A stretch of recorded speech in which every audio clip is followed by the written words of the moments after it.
Ukraine is a moral struggle, which I've put forward. It is a moral struggle. True. I believe I that the United agree. States should not use its economic institutions to allow Russia to use America's economic institutions to help fund the war, right? By us unfreezing their money, like, oh, take it all and use that to fund more tanks and more bullets. And I don't think most Americans want that because they think that's immoral and they want to support the other person who's defending a young democracy. What I'm asking you is to ask you something which was clearly a moral struggle, which was a struggle against apartheid. Do you think the United States should have sanctioned apartheid South Africa if apartheid South Africa, sanctioning them, would cause an increase in inflation? Dylan, it's a retarded question. Answer the question. Don't dodge it like a bitch. I'm sorry. Stop being a bitch. You gotta answer the question. Come on. This is a simple question. Everybody understands what I'm trying to ask you. Coward. Dylan, thanks for coming. Coward. I think it's actually pretty exciting to talk to you. You're a pretty big deal relative to me with my 10 viewers, so appreciate the time. I'm excited as well. Yes. I do want to first say that, we will change the title as well. Really likely Haze takes on Russia and Ukraine from the Polish perspective. Oh, thank you. We have a joint history. I will never forget how Lucy taught me all about the Polish-Lithuanian commandos. Thank you. I haven't really heard from so hearing her input will be interesting. Let me see. Right. Really nice. Let me change the title.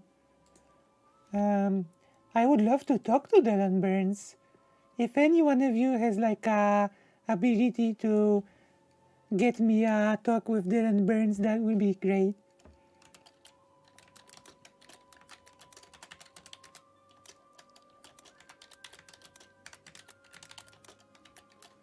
Anastasia, I think, even called Polish people brothers and sisters. Anastasia talked to Dylan Burns, she talked to Vosh, and she did talk to Stephen as well. But I will give credit where credit is due. DGG did help fund efforts in Ukraine. So I think it's important to recognize when a group or a person does wrong, but it is also important to be able to objectively praise when something is done right. Right? Oftentimes, I was saying Alec before, oftentimes these discussions get into these super convoluted arguments. So from that perspective, I certainly understand when Anastasia is amicable to speaking to Stephen, right? And that it can't really be held against her in any way. About the history of Russia or Ukraine. And it's not to say that the history doesn't matter, but what I find often is the case there is that a lot of us did this research sometime within the last couple months, and the idea that we're passionately arguing about something that we really don't have a personal attachment to, it all comes across pretty dishonest to me. I think you're an exception to that, being over there. But I also think, first and foremost, you're an American citizen. We come from an American perspective. And so I consider the American perspective, or I guess I would, to be honest, I feel like I speak from an American perspective. So I'm most concerned with the American people and how. That is a really weird way to view the world, first of all. Well, I can say that I speak from the perspective of a citizen of a country that used to form a single country of Ukraine, right? And also, the short answer to Burns' question is yes, apartheid was monstrous. There are very few means that would have been too far to stop apartheid. True. I really cannot buy into this crappy, this crappy mentality of I can only think of people over here, of our people, quote unquote. I don't buy that crap. I think we should be interested in the well-being of people all over the world, if that makes sense.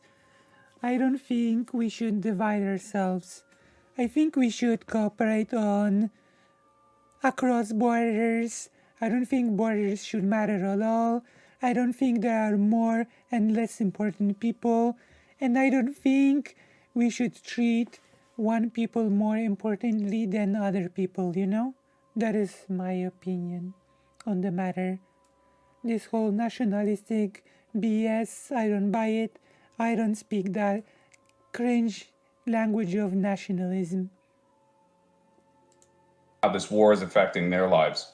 And I would argue the funding of the war, the support of the war, has had nothing but net negative impact on the standard of living for Americans. See, what about Americans? Like, I don't speak nationalistic cringe, okay? I think we should all be in it together in solidarity, right? Especially as people who profess to be progressive. True, injustice anywhere is a threat to justice everywhere. Like,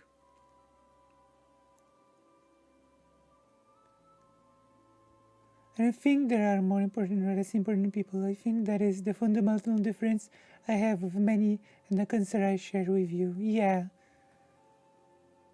Dylan can be a bit too charitable to people who are nice to him, cough Destiny cough, but he's overall not a bad dude and is really smart on topics like this. True, and he does really good work when it comes to things like Ukraine, which is why I would really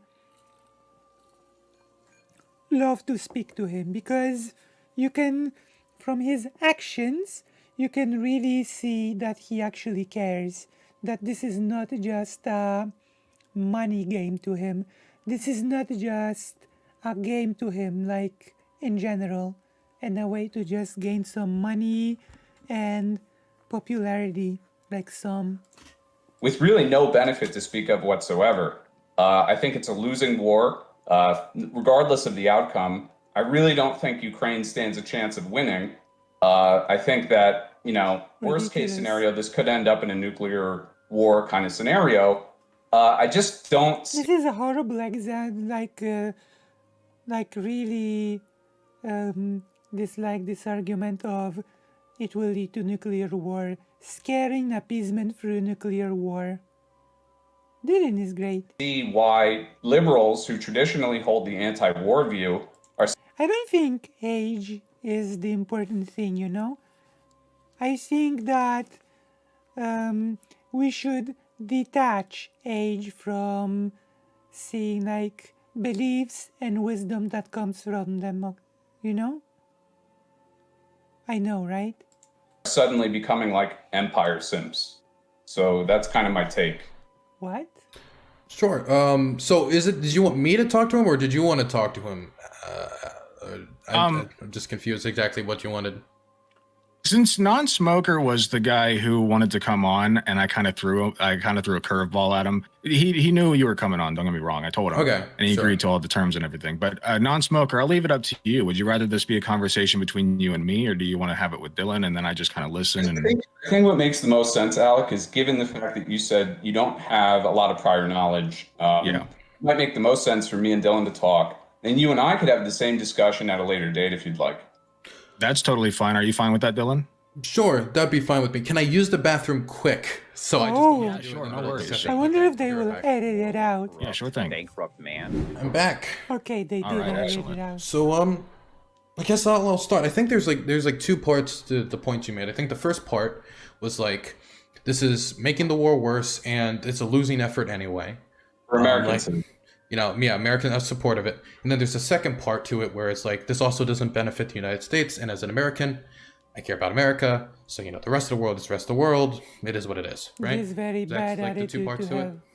More or less, I'm not trying to suggest that it doesn't matter at all what happens in the rest of the world. What I would suggest And this person is a tankie, is that correct? This person is a tankie?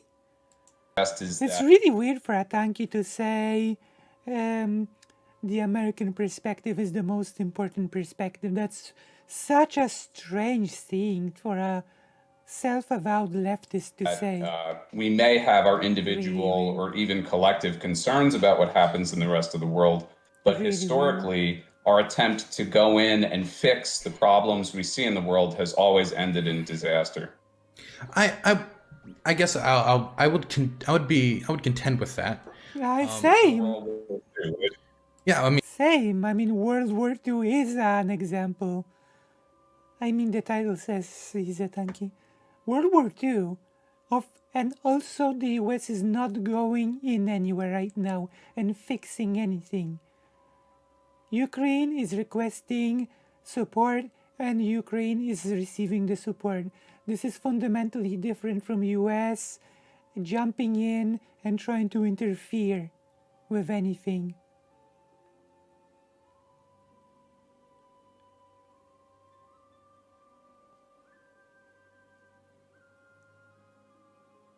I don't think so, no. I think Dylan is on the right on this. I mean, there's World War II, there's Kuwait, there's Yugoslavia. There's a lot of examples, I think, where we did intervene, and I do think we did a good thing, even if, of course, no war is perfect. It's war, for God's sakes. But I like the idea that the America is inherently like an evil force in the world, and if it touches a thing, it just degrades and kind of like corrodes. True. Like, actually imagining that any country is just inherently evil is a really naive and bad way to think about the world in general. Like, Russia is also not just inherently evil.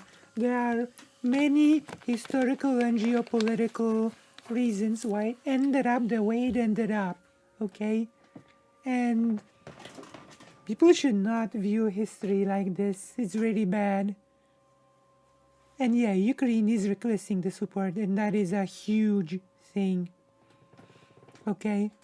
It's not the US just interfering.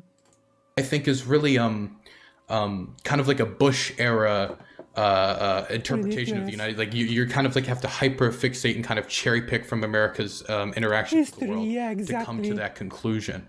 I don't think America is inherently exceptional, like a lot of people do, but I also don't think it's an exceptionally evil. I think it's an actor which many ways. Dylan Burns is like, you can see that Dylan Burns is actually taking things seriously. America intervening in the Yugoslavia war is the stated reason for the attacks on 9/11. Right. Like, intervention is different from supporting a country, you know? It's not the same. Operates in its own benefits, and sometimes it can be on a force for good or sometimes a force for evil. It depends on the conflict, depends on the war. I think our support for Taiwan is a righteous support. I think it's a good thing that we're supporting Taiwan, for example. I'm very supportive of Taiwan. It's the same belief I have about Ukraine. I'm also so just because it's America supporting it, I'm not just going to come off of it like, oh, America bad, therefore we shouldn't do it because America always fucks up everything, because I also don't believe in that. I think that in the process of trying to explain that, you've cherry-picked 3 examples from like numerous examples where we've gone in and totally fucked everything up. But I would also argue that, you know, I agree with you that it's not like America is uniquely evil by virtue of being America. I mean, that's what some of the more radical communists think, usually like anarchists or Maoists, like America's not worth saving, just burn the whole fucking thing down. I don't believe that either. But when I'm Well, you clearly don't believe it because you said the American perspective is the most important. You have shown to be a pretty nationalistic person, strangely enough. Against the First Nations people, it's never part of the conversation. My experience is most people don't. They think Osama bin Laden was just the Joker or something. I'm arguing is that the process of propping up empire is capable of doing a lot of evil that doesn't really benefit anybody in America in terms of the American people, and it kills lots of other people around the world, causes destabilization, which we then need to continue to expand empire to compensate for. So I think it's sort of like a losing battle on every front. But I'm interested when you talk about Yugoslavia and Kuwait, why do you choose those 2 examples as like positive examples of interventionism? Interesting. I mean, I would imagine with Yugoslavia, you're going to go into the whole like genocide thing, correct? I would probably go somewhere near all the war crimes and atrocities are being committed, and us intervening shortened what was a long and civil war with much ethnic strife and war crimes. To be honest, I know far too little about Yugoslavia to be able to comment on it, you know? So I would need to read a lot more on that. Not even anarchists think that America is uniquely bad. We think that states are uniquely bad and America is states but not unique. I have a unique contempt for among states, I have a unique contempt for the nation state, okay? That had no end in sight until NATO involvement. But I don't want to like devolve into like a debate about Yugoslavia and Kuwait. That's something we could talk about for hours probably. Right. Yeah. Okay, fair enough. I have a straight up question for you. Is my disdain for the nation state is unique.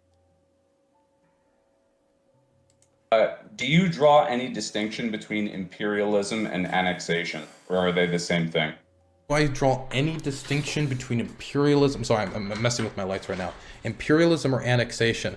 I think annexation can be part of imperialism. True. I think it can be part, but I think there can be a difference between annexation and imperialism. Because, for example, like, let's say that Ukraine annexed territory that was taken from it, like Ukraine. Let's say the world internationally recognized Crimea for whatever reason, and then Ukraine took it back. Would that be imperialism? I don't really think so. I don't think that would be the case. So I think it would be a case-by-case basis whether an annexation was inherently imperial. But what Russia is doing right now is 100% imperialism, okay? It is.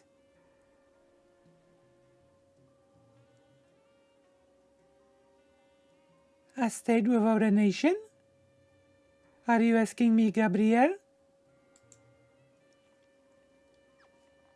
Are you asking me?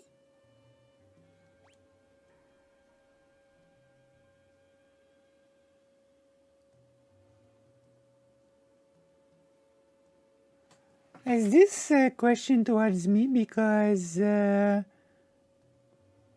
of my disdain for the nation state? What would be an example of a state without nation? Because if you're asking me, I can give you... Well, my favorite topic is... the Polish-Lithuanian Commonwealth, is an example of like a state that does not have did not have a nation in our modern understanding of a nation. I know the Polish-Lithuanian Commonwealth was called historically the Commonwealth of Two Nations, but before the 19th century, the word nation meant something different than it means now, and that is very important to remember. The nation used to mean simply people living on the territory of a country. So if you had in the Kingdom of Poland, you had Germans, Polish people, Jewish people, Russians that are modern day Ukrainians. They were both part of the nation of the Kingdom of Poland, okay? So just people living on the territory. And then, in the 19th century, more or less, the nation was defined as a group tied by usually ethnicity, common shared culture, common shared language. You know? Yes, correct. Most medieval kingdoms would fall into that category. This is why, Gabriel, the 20th century was the century of ethnic cleansings, when many peoples were declared to be enemies, outsiders to the newly formed nations, and expelled from the countries that they have lived in for many hundreds of years. You know? Because when nations started forming, they were defined as a group with a shared heritage, shared culture, shared language, shared ethnicity usually, and so they claimed domain over a piece of territory. They have declared that the borders must be strictly defended and controlled in order to keep the purity of the nation, which led to the control of borders that we have today. And then all the other peoples that lived on the same territory were either called members of the other nation states and expelled, or just outsiders in general to the nation, such as Jewish people or the Roma people. You know? Modern day anti-Semitism was also born with the birth of the modern nation state, because before bigotry against Jewish people was sort of it was based on religion, and later in the 19th century it became a thing that was rooted in Jewish people becoming outsiders to the newly formed nation, when before that was not exactly the case, especially in the Polish-Lithuanian Commonwealth, where Jewish people were their own estate / class, social class. Right? Does that all make sense? That whole explanation?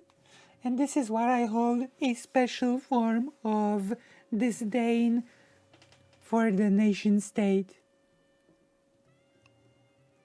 You know? So this is why I always asked if you wanted to, because this person, right? Do you see this person below? This person here? I would challenge this person, and I would ask any of you to think and maybe try to answer in chat. How would you define what a US national is?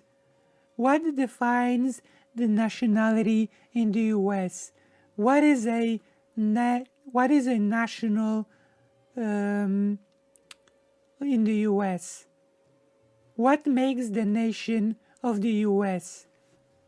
And it is not an easy thing to answer, in my opinion, because you cannot say common language, because there are many people in the US that do not speak English probably and still are citizens of the US.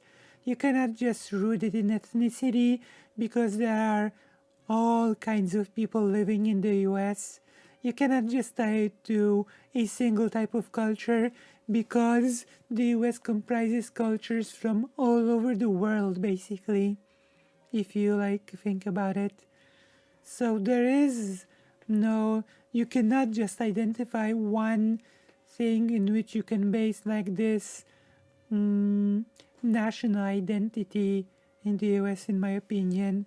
And the US, I'm pretty sure, does not even have a codified national language. There are many people in the US that do not fit the bill of the quote-unquote Western civilization, so that's also sort of like a non-starter, you know? Does that make sense?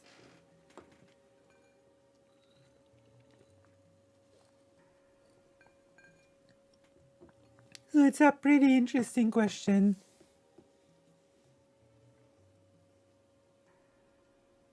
Yeah, but I think saying they speak other languages, even taking it too far, different people speak the same language in very different ways.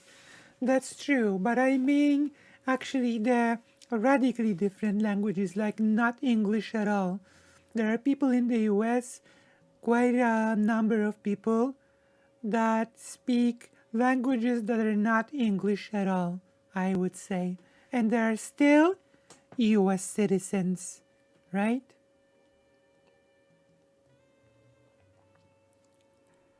I'm taking the example of people that do not speak English at all.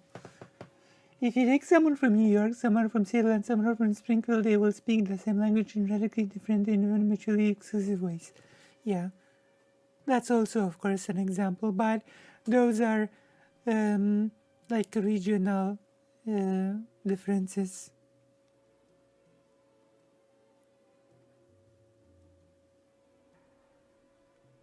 Right.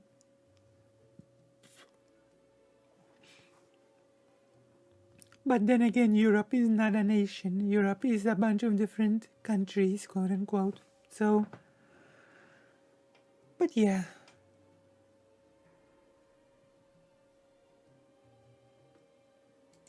There could be instances where a state democratically decides to be annexed by another state.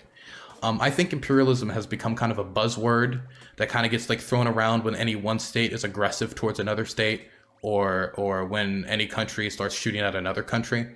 But I wanted to say to you, I didn't choose those examples because I wanted to give that's the fair representation of how America engages in the world. I brought those examples to just show that America is an actor.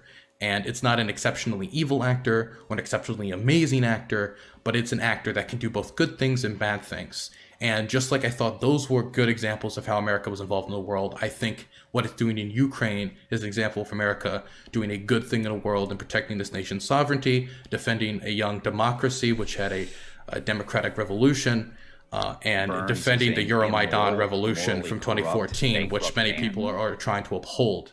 And so I just think this is on the right side of one of the many things America has done. This is one of the goodies, one of the good ones.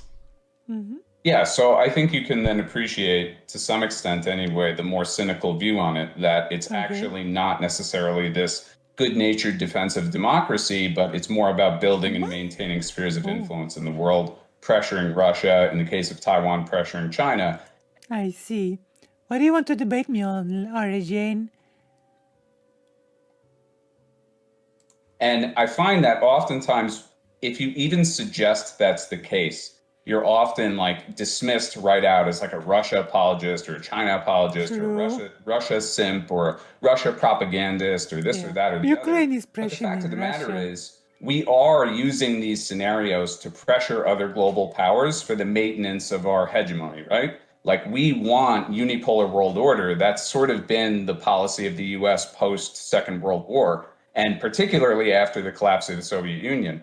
So the maintenance of that revolves around pressuring these countries. If we were so concerned about spreading democracy, why wouldn't... Of course, from the perspective of this person,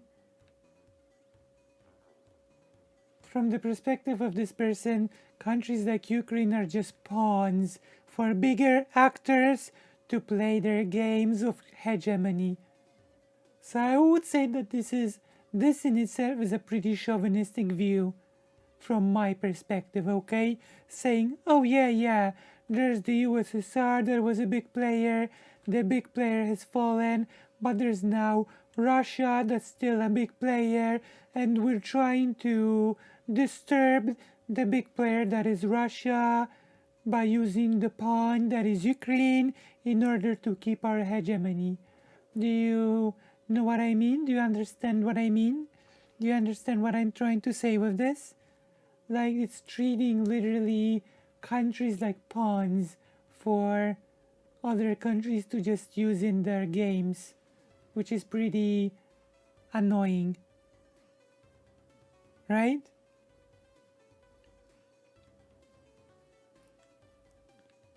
Do you know what I mean?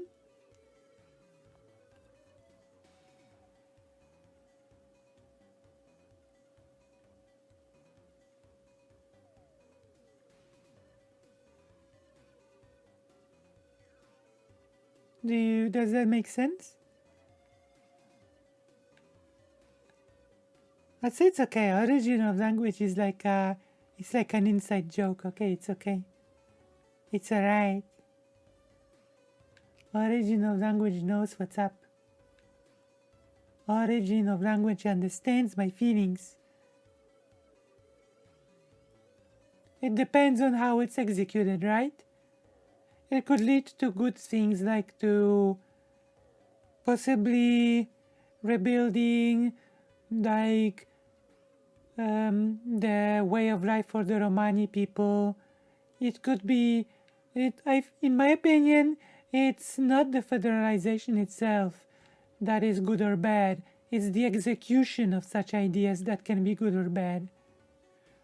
An observation I made is that it's like these people don't even see themselves as human beings. They see themselves as living representation of system they support. True! Or basically as, yeah, that's really well said. That's really well said. And it leads to really weirdly nationalistic sentiments from supposed leftist people.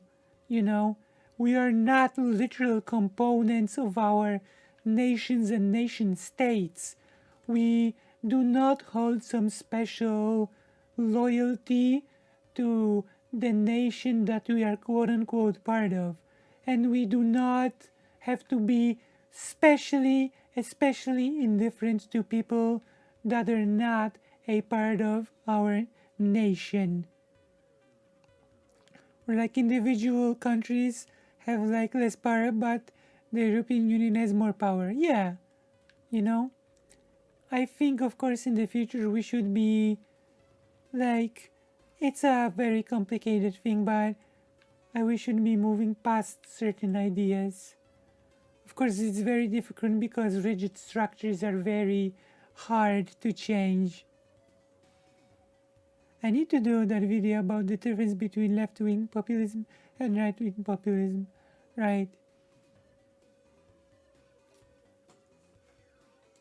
We be doing that in the many places in the world where democracy is absent. I mean, we do business with Saudi Arabia, which I don't think you would really argue is like a pure democracy, would you?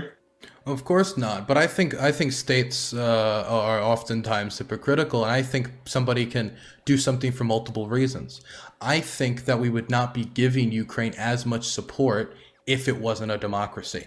I don't think we would be supporting it as much. I don't think other European states would be supporting it as much, and I don't think the international community would be supporting it as much, and it would have gotten as much support and so much sympathy from the international community as many foreign volunteers, and I probably wouldn't be here as well. I think that there's a combination of factors as to why the United States supported Ukraine, and the fact that it's a young, fragile democracy that we've worked very hard with to try to like protect, try to, you know, deal with the issues of corruption and deal with these issues of a failing social safety nets and many issues that Ukraine have, which should all be addressed during and after the war. I think it's a combination of factors, but of course, like all states act within their own self-interest. That is the nation. That's the very nature of nation states. I just think that it is within the self-interest of all of Europe and America for us to be allies with democracies more often also than dictatorships like Saudi Arabia, a monarchy, which is brutalizing Yemen. There's a reason why there's international support for Ukraine. Of course, I should say that I'm opposed to the idea of nation states. Like, since it led to a huge amount of ethnic cleansings, right?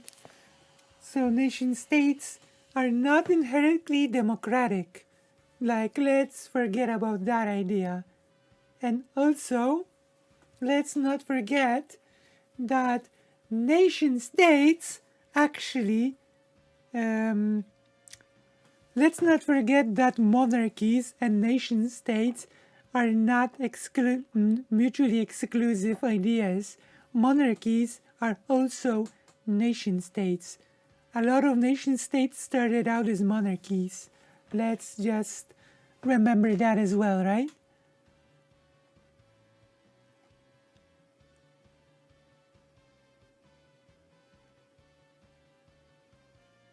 During World War I, nation states were born.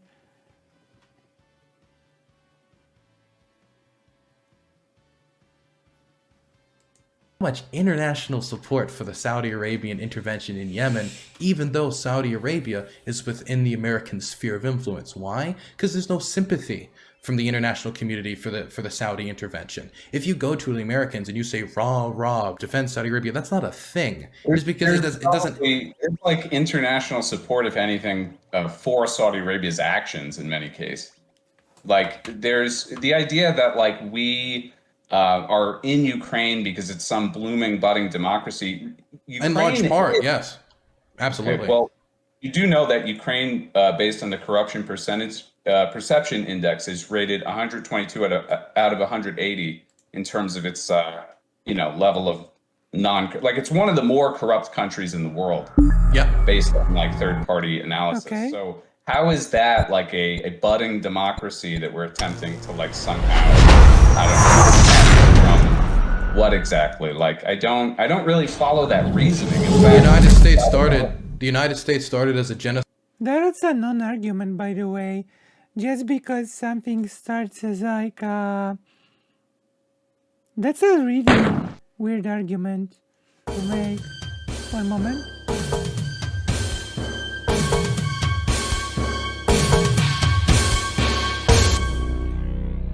Let me see.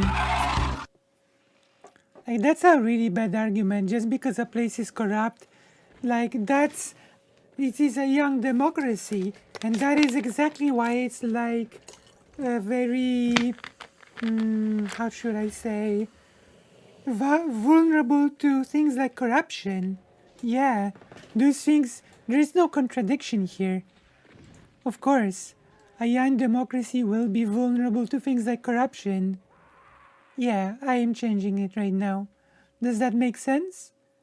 Because the country is a young democracy, it has to deal with its problems like corruption, leftovers from the less democratic times.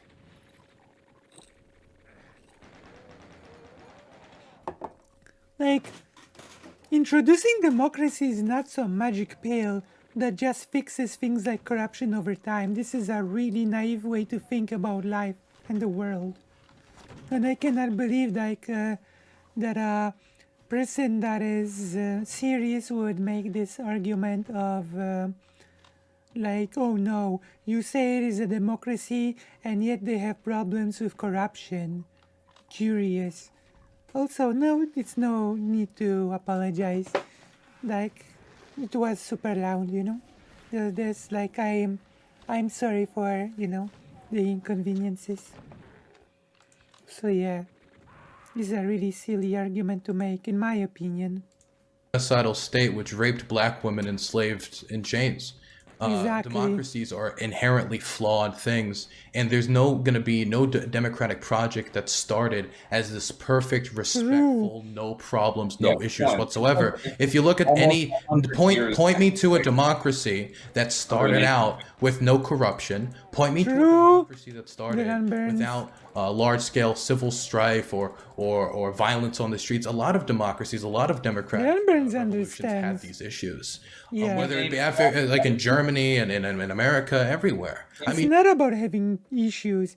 It's about doing something to address them. And Ukraine is working towards fixing those problems. Introducing democracy is a down payment. It doesn't guarantee you will make all the payments or that you won't go broke. That's the analogy, I think, of Ukrainian democracy. Also, there is never a guarantee that the democracy can be upkept. Especially a young democracy is very vulnerable to losing the democracy. Okay? Case in point, Russia invading that just wants to crush the democracy in its infancy. Right after America started, there was actually a farmers' rebellion almost immediately because of many of the issues with a young American democracy. So, okay, can you... And Russian apologists that just don't care about it. So, can you point to me a democracy that needed foreign intervention for it to continue growing and budding instead of working out its problems internally? The United States, France. Okay, well, we needed the French intervention, you're saying, in the American Revolution to establish our independence. Mm-hmm. Yeah. Yeah, so I'm saying, can you name me a country that's needed foreign intervention once the country's borders have been established and, it has its own independent government, that's needed foreign intervention to maintain its status as a democracy? Okay, go on. I think Taiwan with... Poland. Easy. Poland. Post-World War I. Poland. Post World War One, Lithuania post World War One, in fact Ukraine as well. What are you saying? Yeah, of course. Poland, Lithuania post World War One. Those are countries that needed basically maybe not an intervention, but they needed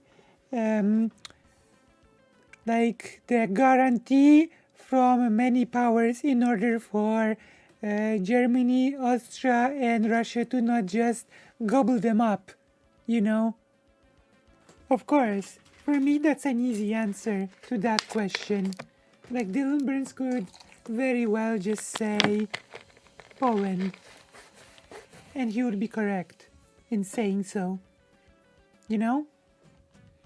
Because right after World War One, Poland was called a fake country that was created of the Versailles Treaty. So for me that's easy. Also, of course, Taiwan. There's Taiwan. Yeah. Without American support would no longer be a democracy. It's not Do you not think that Taiwan's a democracy, or? It's not a country. Well, it is a country. No, it's not. Okay. Nobody seriously considers it that other than separatists and radical people in the States. Taiwan is a country. Like, stop coping. Taiwan is absolutely a country. Saying that nobody really accepts that it's a country is just cope. You know?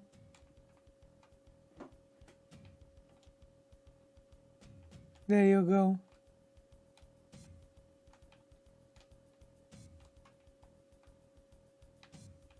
Right? There you go. This is like so much cope, it's so much cringe. Yeah. Taiwan is not a country. What next? Vietnam is not a country because it used to be part of China for 1,000 years. And yeah, China would love to incorporate Vietnam. What's this? Wait, what's this? That's a lighter. Oh, it isn't. Okay, Neither me or Alec consider this a lighter. We consider this a lighting apparatus.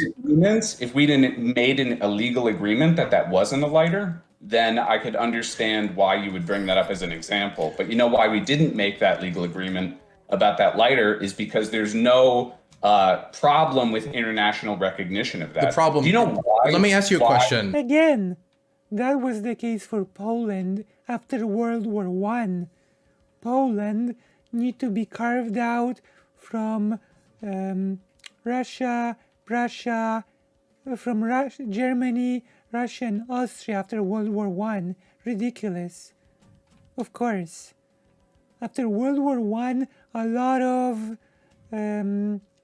new countries were just created through the enforcement of strong powers. Okay? So this is just cope. This is a ridiculous argument right off the bat.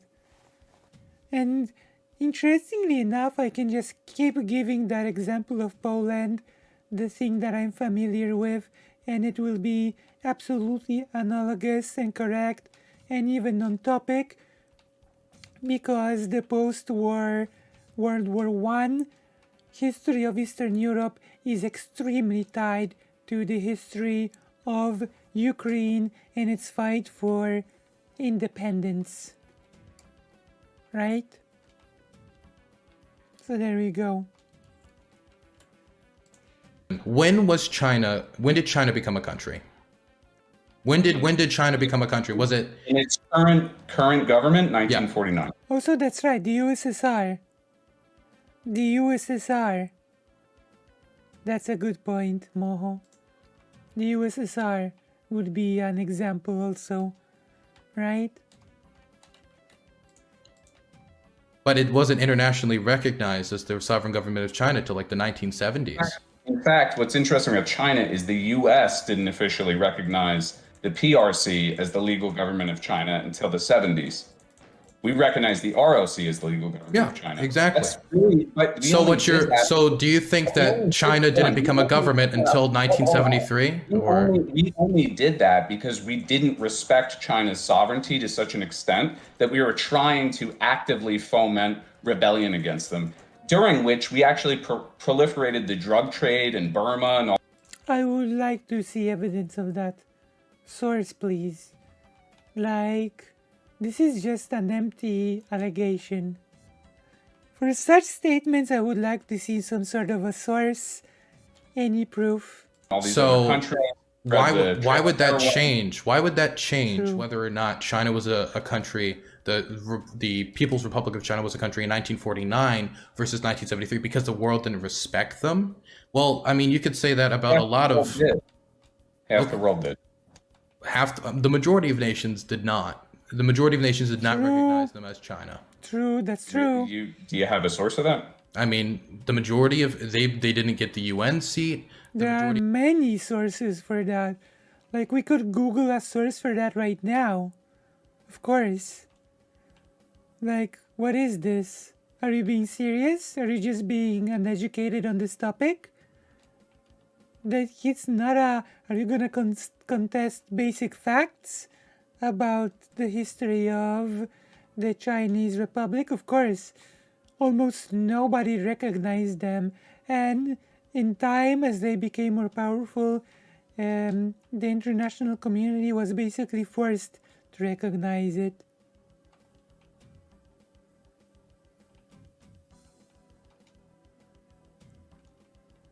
It was help. Yeah. Because it wasn't just the US, but yeah, it was help because it was dividing German forces. Like, one of the biggest reasons for German loss is considered dividing the forces into two fronts at once. It was also considered the reason for the loss in World War I. So yeah, there was help. Even it was across the continent, it still divided German forces into two separate fronts. Of nations did not recognize them until way after 1949. You want like True. a source, like when the majority of nations like established embassies, it was after 1949.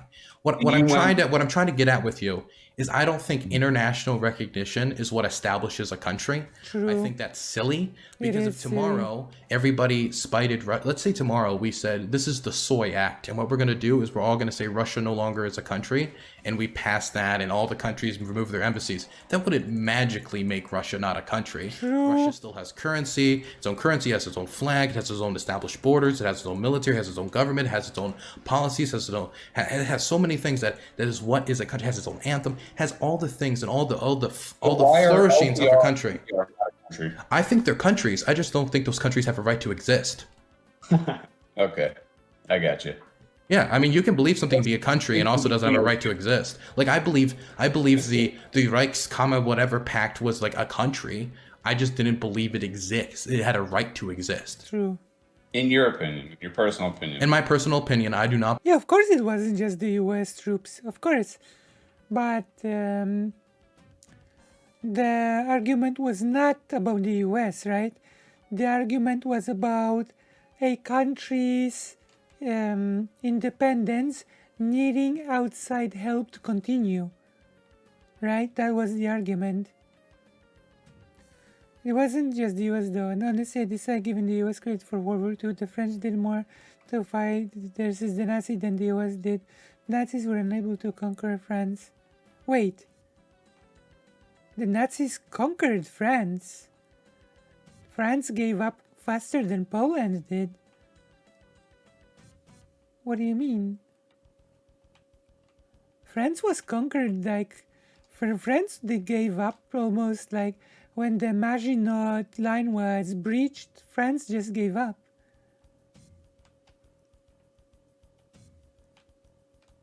Like, France giving up became like a joke. Poland defended itself longer than France did. you know, because Germany broke the,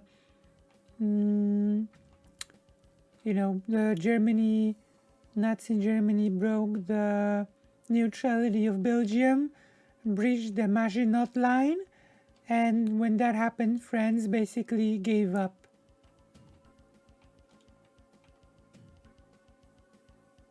You know?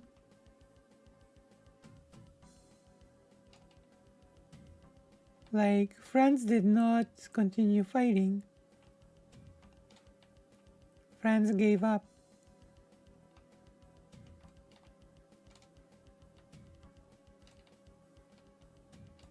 Which is more or less why they did not invade Switzerland, even though that was on the cards, you know, if that makes sense.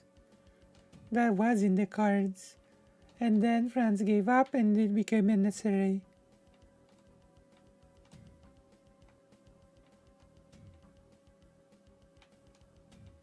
Yeah, resistance was continuous, but France as a country just did surrender. The government did surrender. That is factual.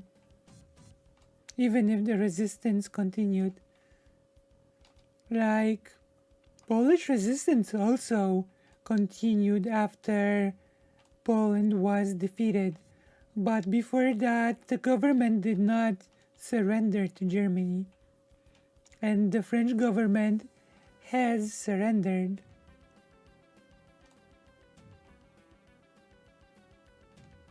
You know? So even if the resistance was widespread and continuous, it does not change the fact that France basically surrendered after the Maginot Line was breached and a puppet government was installed right after.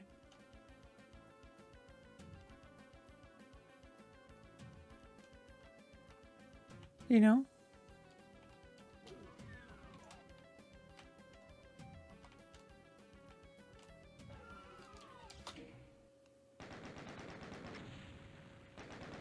Ah, okay, that's okay. Like, of course, the French people didn't give up. Like, yeah, okay, that's true. I guess we're just, I guess there was a little bit of a misunderstanding. But that's okay. That's okay because at the end of the day, we were able to understand each other and, you know, so that's okay. But the initial point that I wanted to make was not about the US. It's about the fact that the USSR did need outside help to basically continue its independence, right? Although I would also argue that the USSR was not a democracy to begin with. So, you know, the USSR was definitely not a democracy. So I guess we cannot use the USSR as an example after all because it was not a democracy. True, it was not a democracy. Although, on paper, the USSR constitution was one of the most democratic of them all. Just gonna give that interesting factoid out there. I believe the LPR, the DPR should have a right to exist. They should be wiped off the face of the earth, yes. Wow. See, this is what I mean by, like, you guys are really, you are the pro-death position. Wow. What? Like, you support lots of people dying. I believe the Nazis should have been wiped off the face of the earth. True. All right, well, not everything is about Nazis, Dylan. Well, no, is that a pro-death position? Because I supported the bombing of Nazi Germany. True. Okay, well, in the case of bombing Nazi Germany, obviously I would agree that that was the right thing to do to stop That's the a Nazis. special Why are you example. so pro-death, man? Okay, well, in your case, Dylan, you're for promoting a war where there isn't, you know, a fucking genocide going on. There's a big difference. There right? is. What do you And mean? In the case of bombing Nazi Is Germany, that the standard? Wait, you're pro-war when there isn't a genocide happening? Is he talking about the Ukraine war? There is absolutely a genocide happening. What? Yeah, of course, people are being executed in cities. Shot in the back of the head. What is this ridiculousness? I actually have a whole video where I talk about how both the USSR and the United States were, and in the case of the US, is an authoritarian state. True. I would love to watch it.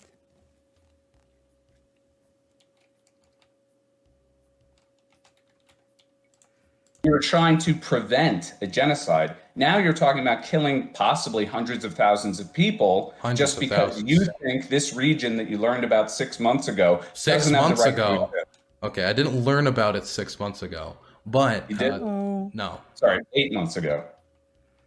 I've known about it for years, sir. Okay. I was gonna say I don't think he would have traveled to another country that Really? to like study it. Well, I only learned about it when the conflict first started. Building his channel. This is all about building his channel. Do you not think this is anything like personally motivated by me having? Interesting. Like, he thinks that Dylan Burns learned about the existence of Ukraine 8 months ago? Oh, thank you, Ron the Anarchist, thank you. Ridiculous. This is such an empty argument either. It wouldn't even matter if Dylan learned about it 8 months ago. Who cares? What does it even change? So what? What does it mean? Friends here, or like a personally ideological. I mean, let me ask you a question. How much was my channel growing before I came here, and how much after? Because I can tell you my growth slowed because my content changed drastically. Because most of my viewers just want to watch me debate people, not like interview refugees. That's not the content meta on Twitch is not debating. The content meta on Twitch is not interviewing refugees and aid workers. True. It's like hot tubs and shit. Like it's not exactly. It's not that. I don't. What was your rate of growth before you left, and what was the rate of growth? What a ridiculous argument. Like, I wish it would have given him more growth because he deserves it, but that's just not how that works. Exactly, Moho. He could still know about it more than you, yeah. Like, what is this argument? Ridiculous. You've arrived. My rate of growth. Well, I'm making. I think I'm making half what I used to make off of Twitch and YouTube. So you're saying you lost viewers by going over there? I've lost viewers and I've lost money. Yes. Really? That's surprising. Have you lost money in terms of like your overall income from those platforms? Yes. Really? That shocks me. Because I honestly don't buy whatsoever. Very cynical take on what you do, Dylan. And it's not to say that it doesn't take a degree of bravery to put yourself in harm's way. But I actually don't think anything you're doing over there is really helpful. How is that shocking? Why, how is that shocking that he lost money? This person is really bad faith in my opinion. Like, this is not shocking at all. To me at least.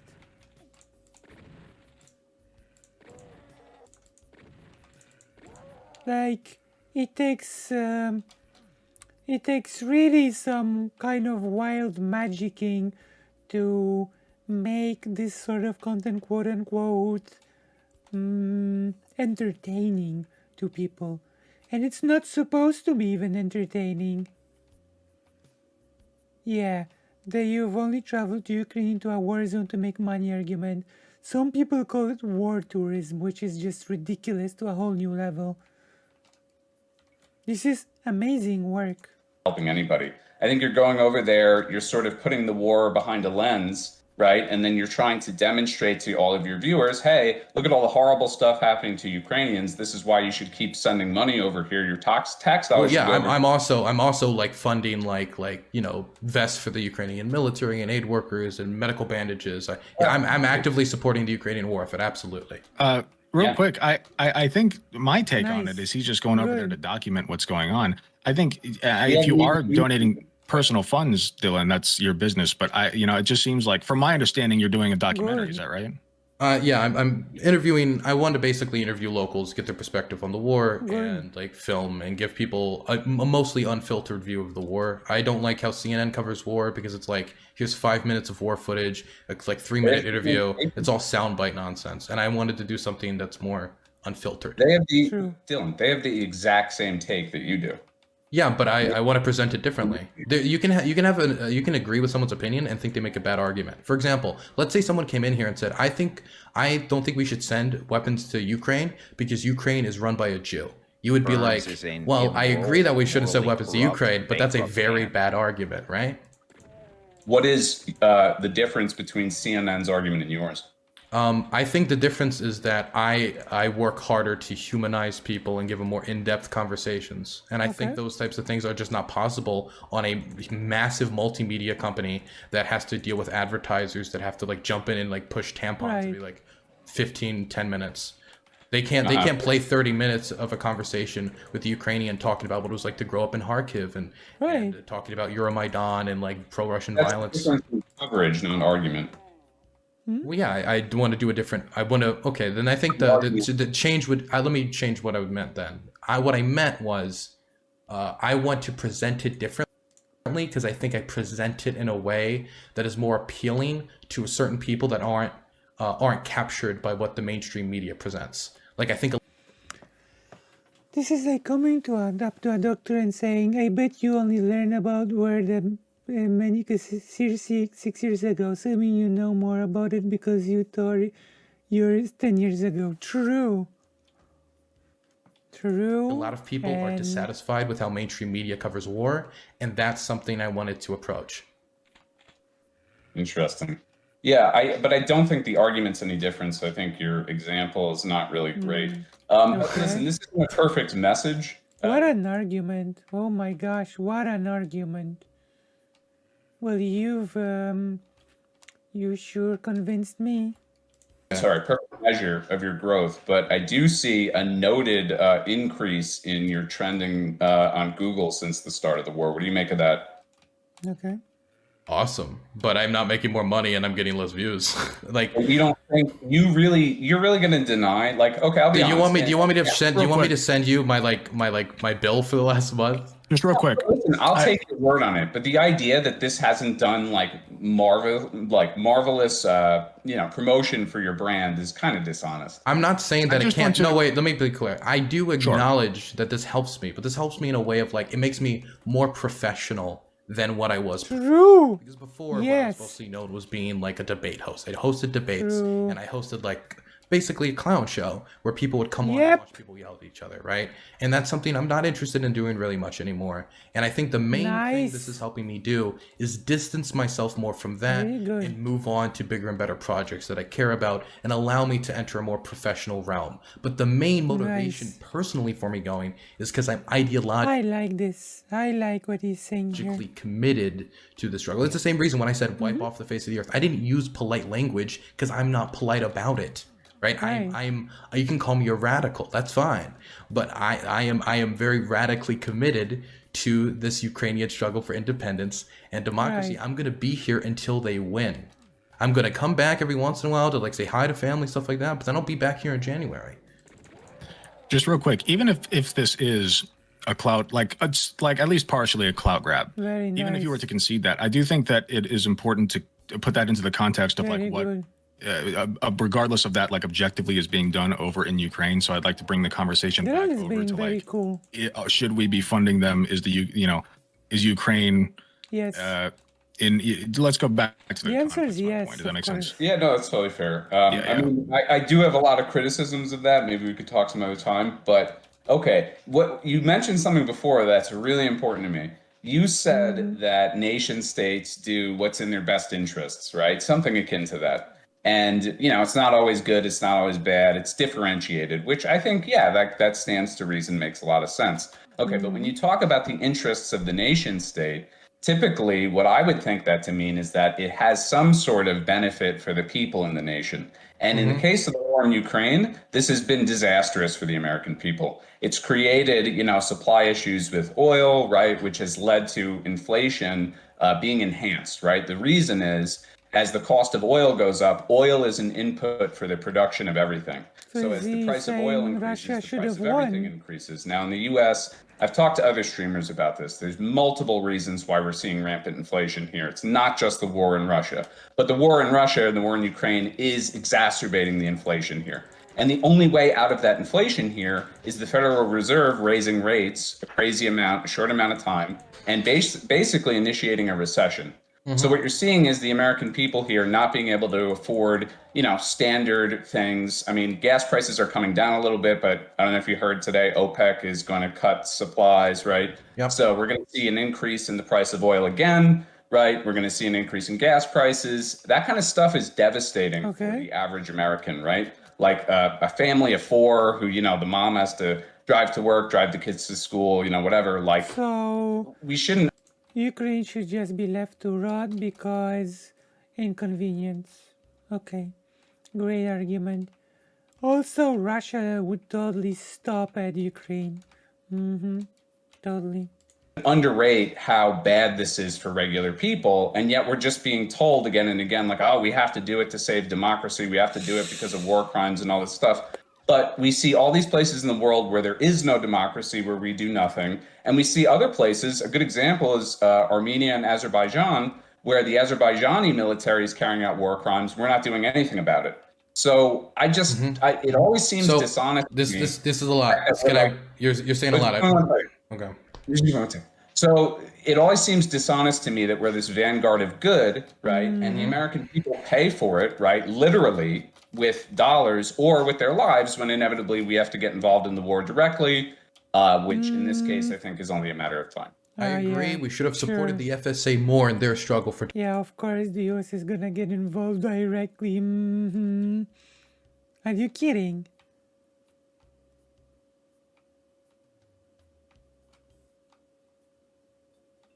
Yeah, exactly. Exactly, Ron, the anarchist, just as Russia stopped at Crimea. Democracy. That'll be the first thing I'll say. The second thing I'll say is, earlier you talked about the difference between Nazi Germany is they were engaged in a genocide. That's different than what's going on now. Now, the New Lines Institute did publish a report how there is the risk of genocide occurring in Ukraine, but I won't make the claim that genocide necessarily is occurring. But the Russian army is a group of thuggish brutes who should not be allowed in any other country due to their conduct in this war. The mass graves that have filled up in Izium and Bucha, now that today we just discovered another one in Lyman. The atrocities of the Russian military are absolutely fucking atrocious. That's not to say the Ukrainian military hasn't also committed atrocities, but the scale of it is to compare the American military to the Nazi military during the Second World War in the scale of the atrocities. For an example, the Soviet military raped Berlin. They fucking raped a lot of women. It was terrible. Yeah. But the Nazi military committed more atrocities than the Soviet military. And so it is the moral imperative to support that Soviet struggle against the Nazis because the Nazis were worse. And that's not even to say that the Ukrainian military is anywhere near the Nazi atrocities or the Soviet atrocities or anything near that. But the Russians are brutalizing the country. They don't care about the locals. That's why they're perfectly willing to take them to torture chambers and torture them, brutalize them, beat them with pipes, and fill up mass graves. And so you can say maybe this doesn't meet the standard of genocide, but it isn't like genocide is a magic word that like once you pass this path, then people have to get involved. And now, because before that, there could be millions of evil things a human being could do that should be prevented, like torture, rape, murder, filling up of mass graves, executions of civilians, all things that the Russian army has done in Ukraine. And they've done it en masse. And they've done it pretty openly as well. They're not even that ashamed of it. Many of the there's actually been a lot of audio that is leaked from Russian soldiers calling back home, where they're almost like bragging about raping Ukrainian women and killing civilians. Not almost. And so I would say that this is a massive humanitarian catastrophe that needs to be stopped by not guaranteeing that the Russians get to keep the land that they've taken and continue. Like 1,000 billion% correct. To brutalize this population in perpetuity like they did in Crimea with Tatar activists killing them and throwing them in rivers. Very good. The solution is to push the occupier out so they cannot continue to brutalize the occupied. As to the second part of this question about like America as like a vanguard for good. I don't think America is necessarily a vanguard for good. I think America should be stopping all military support for Azerbaijan. I supported Nancy Pelosi's visit to Armenia. I think the United States should be more involved in the states where it's not, diplomatically necessarily extremely beneficial to the United States to stand up and say we support democracy. Another question of that would be Western Sahara. We should not have thrown Western Sahara under the bus for Israel. That was a negative thing we did. And I'm going to stand up and say those things. We should drop all military support for Saudi Arabia and their intervention in Yemen. We should sanction harder the military junta in Myanmar that is partially being propped up by the Chinese through their arms deals with them. I support democracy across the board. It's something I feel very passionately about. So you're not going to get any opposition from me saying that, hey, America should be more consistent on its principles. Of course it should. If I believed America was acting perfectly, I wouldn't be involved in foreign policy. I would just say, oh, they're doing everything perfectly. Why should I get involved, right? Exactly. Why is my voice needed? But when it comes to this, 1 second, I'm trying to remember your last point. Can you remind me what your last point was? Very nice. Gas prices. Gas prices. If you poll the American population, the vast majority of Americans want to support Ukraine. True. Now, if you ask them a follow-up question, what if our support for Ukraine through military or economic means leads to detrimental economic impact in the United States? 62 to 64% of Americans still want to go through with it. Yeah. That is a massive amount of support from the American population. Mm-hmm. And the thing is, I think Marx actually said something about this, where he said, when talking about like things like slavery and like evil deeds that populations participate in. I don't remember if it was Marx or which philosopher he said, but there's this idea of like how evil deeds weigh down upon those who do them. And even though, of course, the one where the evil deed is done to, they're the main victim, there is something about a society and its guilt around evils like slavery, around terrible oppression, and that weight society should not hold because it's bad for those societies. Mm-hmm. And I also think people like to be involved in not slaughtering a population by helping to grease the wheels of an economy, brutalizing the Ukrainian population. Right. And it seems the majority of Americans agree with me that they're willing to deal with the negative economic consequences of supporting democracy and supporting the self-defense of Ukraine, because Americans, I think when it comes to it, they're a moral people if they know what's happening. But the problem is there's so many people lying to the American people about what's happening in the world that sometimes they push them to do fucking ridiculous nonsense like invading Iraq, which the American government had to lie about to get us to invade. And so when it comes manufactured consent. Noam Chomsky, I have a lot of criticism of the man, but it's a book that you can read. That's all I'll say about it. Basically, what I'm trying to get at is I think Americans want to act morally on the world stage. And supporting the democracy in Ukraine and supporting their self-defense is an act of Americans acting morally. Okay. Mm-hmm. Yeah. So are you familiar with like polling that also says most Americans want a quick diplomatic ending to the war? What do you think? Oh, of course. Everybody wants a quick diplomatic ending to the war. Everybody wants it. So do Ukrainians. Yeah. So I think what the contention I would have with what But Russia doesn't want it. That's the problem, right? Russia wants just to get as much as it can, or even the whole of it. Like school and stuff is all separated by gender, and you can't own rainbow colors toys anymore. Horrible. You said is you're kind of making it sound like most people here just have no problem with, rampant inflation, economic depression, all this stuff. I never just said for that. the sake of protecting Ukraine. Oh. In reality, I think we want the conflict to end as soon as possible. And that doesn't seem to be the position of our ruling class. I think they want the conflict to just continue onward and onward. I don't think there's really an end. Oh, Russia does want it. Russia does want it if it meant that Russia could get as much as it could from Ukraine, then Russia would agree to such concessions, okay? Russia would agree to peace if it meant, oh, Russia will give you tons of territory. Then Russia would be like, yeah, we can agree to that, That would be acceptable for Russia. Basically. end goal in sight here. Because the idea that like we're going to just, keep fighting Russia tooth and nail forever and forever, and then eventually they'll just back off and it'll end, is like not a very likely scenario. Russia's going into partial mobilization now. You're probably going to see like, major, well, you're definitely going to see major increases in terms of. If Russia could get away with it, it would settle for a lot of Ukrainian territory, accept peace, arm up, and later invade again and take the rest of Ukraine. This is the sort of peace that Russia would wish.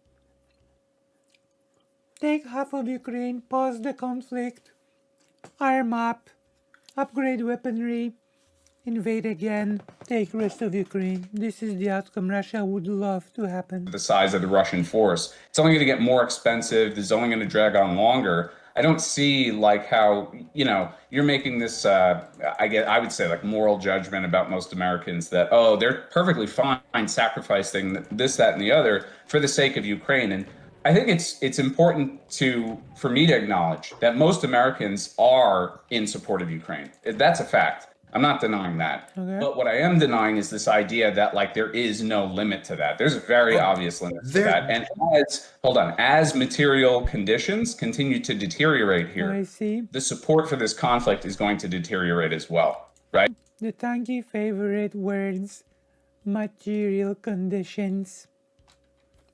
And you're going to see that with the oil prices first and foremost. That's why this OPEC thing is such a big deal. We were able to kind of suppress prices with strategic reserve, releases, which was sort of flooding the market. So OPEC now has to cut production to save their own ass, right? And now we're going to see an increase in oil prices again. And I'm telling you, Dylan, like it might be hard for you to fully appreciate that. I don't know what kind of economic background you come from, but for most people, it's a big fucking deal not being able to like totally afford to like drive to work or like keep their home warm during the winter. And the idea that like, hey, this abstract place you never fucking heard of until months ago is going to be safe if you just keep paying for it and, you just go without heating oil. And sorry, I think we have to acknowledge that like this is impacting the American people negatively and that maybe in the short term, some Americans are okay with that, or maybe a lot are okay. Some Americans are okay with it. Now we're changing up the language. This is so dishonest, but it's like the only thing that tankies can do. Like point to some unspecified amount of people that are not pleased and that we should just let Ukraine rot because some or maybe a lot of people are not happy with their material conditions, quote unquote. Okay with that. But I think in the long term, there's a very obvious limit to that, and we're pushing right up on that. When you say the short term, I'm interested in what you mean by the short term, because we're 9 months into this thing, and the vast majority of Americans still support it. The vast majority of Germans, who have been hit a lot harder than we have, still support it. Actually, more Germans supported than Americans. I think it was like 72%. Poland still supports it, and Poland actually gets hit as well. The Polish currency became extremely weak right now. I think it's way weaker than in many years, which actually ended up helping me. But it's the truth, It's the truth that the Polish currency became very weak, which actually, in this case, ends up helping me, right? But Polish people super support Ukraine for a couple of reasons, right? Because Poland and Ukraine became extremely close to one another. That's one, because of this conflict. And two, a lot of Polish people are actually, even though Russia is not doing that great right now, a lot of Polish people are still very much afraid that Poland will be next. For example, in the hospital, there were ladies who kept talking among themselves, we may be in the hospital, but at least Russia is not bombing us yet. At least we're not being bombarded yet. So, and Poland is being like, there's of course the problem of heating, the problem of gas prices skyrocketing, and I actually use gas for heating, so I definitely will be in trouble when it comes to heating.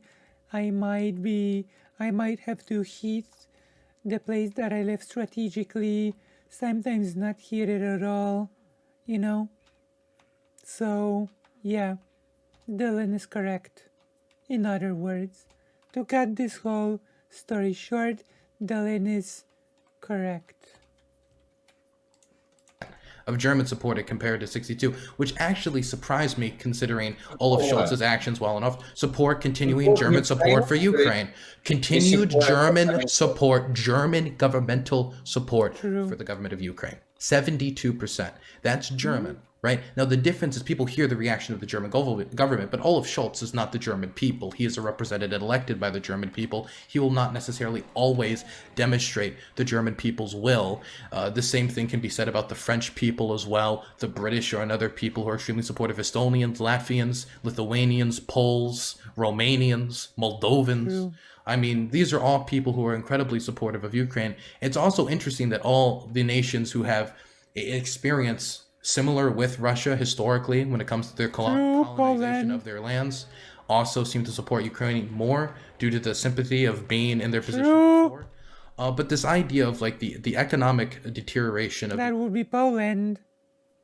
This is why Poland is extremely supportive of Ukraine. Even the far-right Polish government is in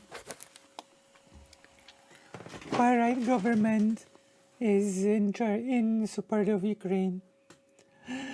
You sound like you need a hug. I need two things. I need to build a steady audience, which I'm trying to do around the anarchists. So I'm hoping that you can give me some feedback when it comes to the Lucy Has a Show.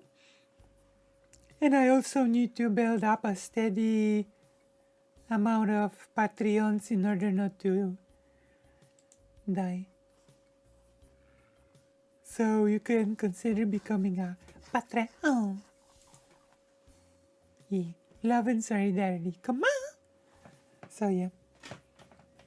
The American state. Dylan is so I do not think we're going to deteriorate because of Russia. Economically. I think the factors that are pushing America in a negative economic direction are not that related to the war. They're directly related to the war. I don't think the majority of them are that related to the war. No. Dylan, it's like really simple economics. The price of oil goes up, the price of everything goes up. It's I understand that. But the issues that we had economically were both... Wait, you didn't... Okay, well then... Can I just explain quick? Okay, explain my economic worldview, yes. No, not your economic worldview. I don't know yours. Maybe you're of the opinion that it doesn't fucking matter and I'm in Ukraine anyway getting tons of money from McDonald's and who gives a fuck. But what I'm saying is that in America, as inflation keeps going up, you're right, it's not the only factor driving inflation. That's absolutely true. There are multiple factors driving inflation. The problem is it's also adding upward... No. Ron the anarchist never apologized for not being able to, like, being a Patreon, you know? Never apologize for that, okay? It's like, you know, we are all in this together, you know? It's okay. It's like love and solidarity, okay?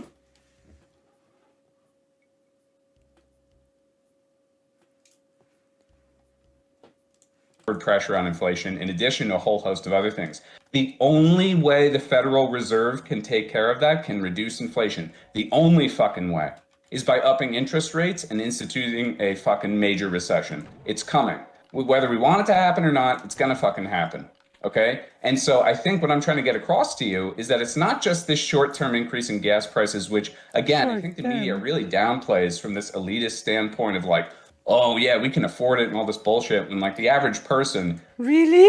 This guy is gonna talk about elitist standpoint when he basically says that, oh, from the perspective of the most powerful country in the world is the most important in this. Is this really what's happening? He's gonna be talking about elitist viewpoints, like that a whole country should be just left to rot. This is interesting. That he would speak of elitism. Really interesting indeed. The impact of that in the short term is bad. In the long term, it's really bad. But the recession, which will lead to people losing their jobs and all of this stuff, could be catastrophic, right? So I really think that you should probably be a little bit like aware of all of the economic factors domestically at play here, right? It's not just about, oh, you know, the war, yeah, it's upping oil a little, but fuck it, you know, Slava. I'm gonna be honest. I think Dylan Burns probably understands those things better than this person.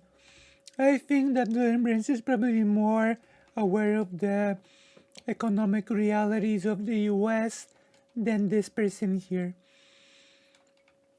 At least I'm gonna say, out of those two people, I trust Dylan more on this, because Dylan is putting in the work. So I believe that he also puts in the work to be informed when it comes to how the war impacts the US itself, right? I highly doubt that Dylan Burns is being like ignorant on this issue. Or maybe I'm just being hyper charitable. Ukraine. What I'm saying is that it's one of many factors that's impacting the economy negatively. Okay. And either way, we're going to be in a recession. And when that happens, when people's material conditions deteriorate rapidly in a short amount of time, usually what follows is wide-scale social unrest. So I think we're like right up on that. I don't get how you can't see that. Okay, so I don't think we're on the precipice of wide-scale social unrest. And at least like if you mean like revolution or like fucking massive riots in the streets over stop support for Ukraine, because as you talk about representing the average American, again, the average American does not agree with you. The average American takes the opposite position to which you have. The average American. Maybe this person knows better than the average American. I will have to hit the bed early tonight in the East Coast, USA. Much love to all. Yeah, see you, giggler. We might need to watch this in a few streams, okay? We might actually need to pause this and finish it next time, because I might need to go to sleep to greet the day, to prepare a few things for the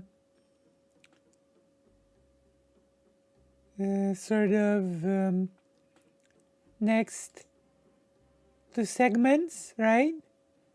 And also I will need to, visit mom, right? So I might need to cut this stream short and continue the reaction to Dylan Burns next time, if you don't mind. Is that okay? Is it okay if we continue this tomorrow?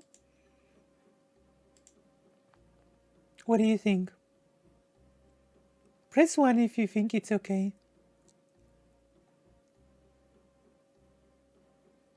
Okay, I think we might need to continue this tomorrow, since it's already almost 3 a.m. and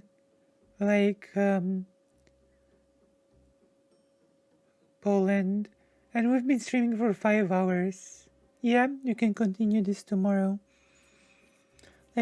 I think when mom's condition sort of starts improving, I will be able to create a more coherent schedule when it comes to streaming, and because I'm not very consistent right now with segments and many other things, and I will be able to be a bit more consistent with things once mom starts getting a bit better, you know?